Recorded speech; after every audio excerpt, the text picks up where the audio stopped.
ito po yung ating lulutuin ngayon, menudo. Ayan, na-marinate ko na and then sinangkot siya na rin siya sa kanyang pinagmarinitan. Magluto tayo ng ayan ang giniling. Tayo po ay magluluto ng menudo and then fried fish. Ang lalaki ng galunggong ko. And then maggata po tayo ng sitaw kalabasa. Nakuntian ako kaya dagdagan ko ng eggplant and syempre dagdagan natin ng malunggay para healthy. So mag-start na po tayo.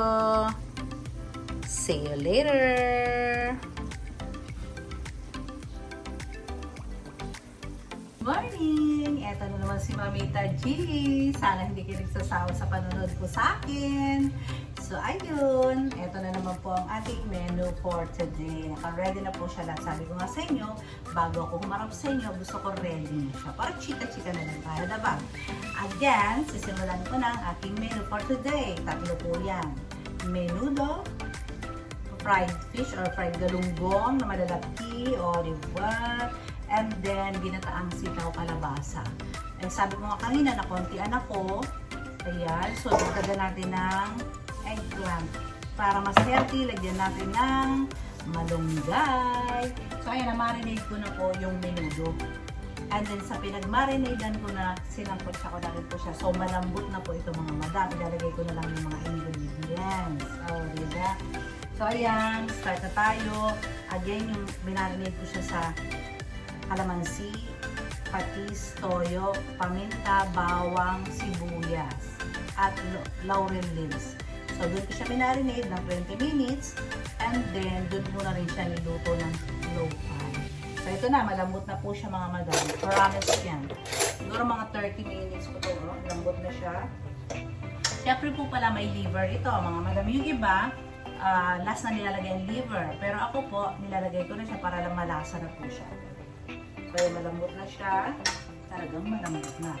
Ilalagay na natin yung ating mga ingredients sa patatas, carrots. Okay? Carrots, patatas, and bell pepper. Ayan na siya. Sobrang dali lang ang minuto. Alam ko naman, alam nyo na yan. And then, lagay na natin yung ating maluwagang tomato paste. Ako po laging tomato paste. Kayo, nasa sa inyo kung gusto nyo tomato paste or tomato sauce. Siyempre, para mas masarap to, lalagyan natin ng sausage and then lalagyan po natin siya ng cheese after. After na po yung cheese. Okay, haluin. Pwede na ako pang halo, nawali. O, diba? Ayun. Lagyan ko siya.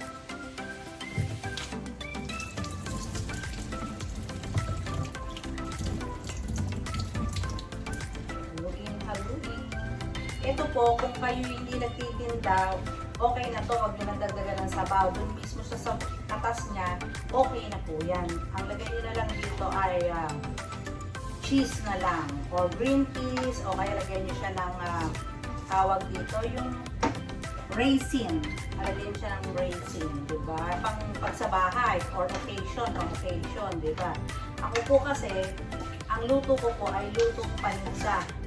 Kaya medyo may katas or may sabaw. So, yun na siya. Na-mix ko na to. Ito po ay lalagyan natin yung sausage. Prito na yung sausage. Prito na po siya.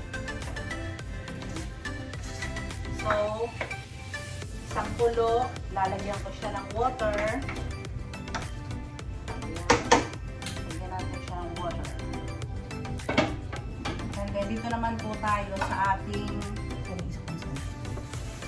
ating giniling na napakuluan ko na. Napakuluan. Lagyan naman natin siya ng luya. Kasi gata, diba? Lagyan ng luya. Siyempre, lagyan natin ng alamang. Ayan. Itong alamang ko na to, ito yung natira ko sa kari-kari ko. Papakinabangan natin yan pag may tira. Lagyan ng alamang. Nasa sa inyo yan kung gaano karami gusto nyo ilagay na alamang. O konti lang. Kasi more on lalagyan ko na lang siya ng ginisa mix or magic sarap. Bekenamin. So, ayan. Lagyan ka alamang. So, yan lang muna. Lulutuin natin siya ng konti. sabay kaya na natin yung bawang, ano? Kasi matagal lang paluto ng bawang. Medyo kaya iba-brown. Ayan. Marami yung sibuyas. Madaling luto ng sibuyas. Ang sarap. Diniling, luya, bawang. Golden brown na yung aking bawang. Para niluluto ko talaga maigi ng mga natin. So, yun. Babalikan ko kayo. Hello again. I'm back. So, ayan. Nakulo na yung menudo. So, ito po yung lagyan ko na ng water. Kasi nga, kailangan may sauce dahil panila nga po. Dito, balagyan lang natin po yan ng cornstarch. Para siya yung lumapot. Nasa sa inyo po kung anong lapot ang gusto nyo. Makikita nyo mamaya, nag-double na po yung ating. Lalagyan na natin yung carrots, sibuyas, carrots, patatas, hotdog, yan, or sausage. So, nag-double na po yan. Tapos dinagdagan pa natin siya ng sabaw or sauce. Okay? Again po, itong menu na to, kaya ko po pinapakita sa pang tinda purpose or for business purpose po ito mga madam. Okay? So, ayan, malapot na po. Dagdagan pa natin ng konting lapot. Ating menudo. Pag nagtitinda, alam niyo kailangan may sauce dito. Konting kulo na lang and it's done. Madali lang ang menudo, di ba? Sampun siya lang yung medyo matagal, mga 30 minutes. And then, yan, it's done na siya, mga madali. Nasa inyo na lang kung anong lasa gusto nyo. Kung gusto nyo na matabang, maalat, lagyan ng cheese, di po ba ganon.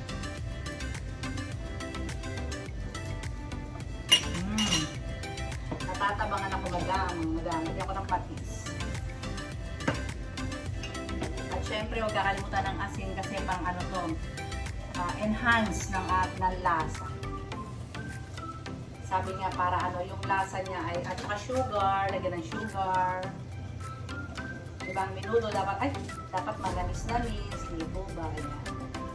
Kunti lang naman. And pepper, nakukulangan ako sa pepper. Nasa sa inyo na po lahat yung mga bagay-bagay na yun, yung pag-a-add ng mga sangkap, alam kong alam nyo na yan, nasa sa inyo. Sabi ko nga sa inyo, lagyan nyo to ng cheese para mas masarap. At saka, lagyan ng pasas. Yung mga anak ko ayaw ng pasas, kaya so hindi ko siya lalagyan ng pasas. Again, ang luto ko po ay pang-tinda. Pang-tinda po yan. Kaya may sauce na marami. Pero kung hindi pang-tinda, kahit huwag nyo nalagyan ng sauce na marami, dry nyo. Ako gusto ko, sa totoo lang, pang sa bahay or paghandaan, dapat po ay dry, di ba? So yun, pakuloy na lang natin yan ng very, very light, low fire. And it's done. So dito na tayo sa ating gatang sitaw, kalabasa, and talong. So, ayan, again, nilagay yung luya na luto na, diniling, and bawang. Hinatay ko siya kasi may ginawa ko ako. So, ayan siya. Kailangan, sabi ko, lagi luto yung ating mga small ingredients o bawang, sibuyas, luya, diba? Lalagyan ko ng konting oil kasi yung ating pong diniling ay lean. Hindi po siya mataba. Yan ang dapat nating gagawin. So, the bawang is golden brown na. Ilagyan natin ng sibuyas. Yung iba yata naglalagay ng kamatis. Ako hindi. Pagkatay hindi po ako nagkakamatis. Kasi parang naaasliman ako. Basta hindi nawawala luya sa akin. Yan po yun. Lutuin natin mabuti ang bawang, sibuyas, luya. May alamang po ito ha. Konti. Lagyan ko siya ng konting alamang. Hindi ko na ito tatakpan kasi baka malabog. Ayoko malabog yung gulay. Ganyan yung gulay ko mga madam. Ayoko nang nilalabog. Parang feeling ko nawawalan ako ng vitamins. Low fire lang. Low fire. Diba? Ang ludo is done. So, yan na. The sibuyas is already transparent. Alam niyo po ba nung araw na meron po akong kantin sa palengke. Gusto, ang kalan ko po yung nakakahaba, 15 putahe, 18 kasama almusal. Araw-araw po yan, 24 hours. Tinigil ko, naku, ayoko kung alam niyo na, mapagod. Wala akong cookie, ako lang. So, tinigil ko kasi baka magkasakitan ko yung pera, diba? So, ayan, ilagay na natin ang kalabasa. Pinuuna ko po yung kalabasa. Kasi, diba, ang balat po ay, huwag nyo nang tatanggalin ang balat ng kalabasa. Andiyan ang vitamin. At saka para hindi madugo. Ayun ang sikreto, para hindi madugo.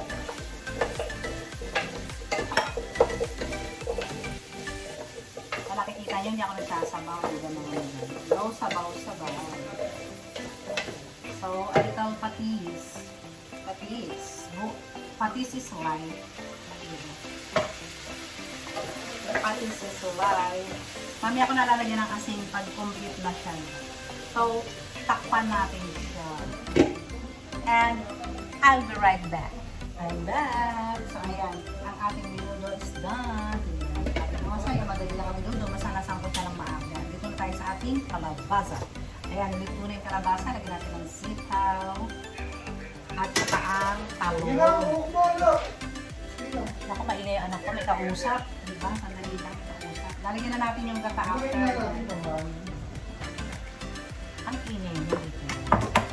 So, yan na siya. And then, lagyan natin yung unang dalawang gata. Na. Kayo po ba gusto nyo luray-luray yung gata nyo? Diba hindi dapat, no? Dapat wag. Dapat laging, huwag namang half to kasi ginataan na. Siyempre, medyo fresh pang tingnan, diba? Ayoko po na hindi fresh tingnan. Unang-una, paninda. Yan ang tip ko sa paninda. Dapat laging masarap tingnan. Diba? Kasi po ako yung nag-aral ng sa Ateneo group ng pagluluto. So alam ko yung the way na para makatipid, para masarap tignan, at with love.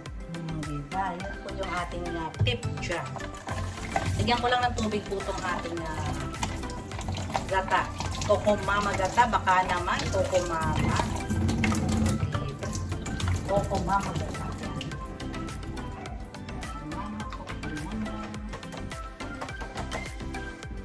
Para masarap ay maraming gata. Mamaya ilalagay ko po yung last na gata.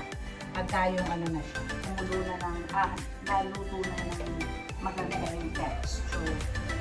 Okay, so ayan, nabibawuin, lakasan ng apoy. Kanina mahiya ang apoy. Sinong paborito po itong gata na ito? Sitaw, kalabasa, and talong. Ito kasi kukunti kanina yung yung sitaw, kalabasa ko lang. Ay, dinagdagan ko siya ng talong. So, ayun, pakuluin lang natin ito ng madam. And then, ilalagay natin yung huli. Ito, tsaka yung ating malunggo. So, balikan ko kayo later, mga madam. Ito yung ating menudo. Ayan, creamy menudo. And, ginataang sitaw, kalabasa. Parang hindi ko makita yung sitaw. Ayun. I'm back! O, diba? So, ayun na nga po. Hindi ko na napakita sa inyo, nilagay ko yung huling gata at saka yung aking malunggay. Kasi po ay ginamit yung aking cellphone. So, ayun, luto na po siya. Sabi nga, ayoko ng labog. Makikita nyo na mamaya, pipicturean ko to. Yung ating sitaw, kalabasa na dinagdagan ko lang ng talong para dumami. Tsaka malunggay, dahil na malunggay. So, ayan, lapot na po siya. Dahil siya ay tatlo yung gata, and then ang menudo ko is tapos na, and the last but not the least ay magpa-fry na tayo ng galunggong.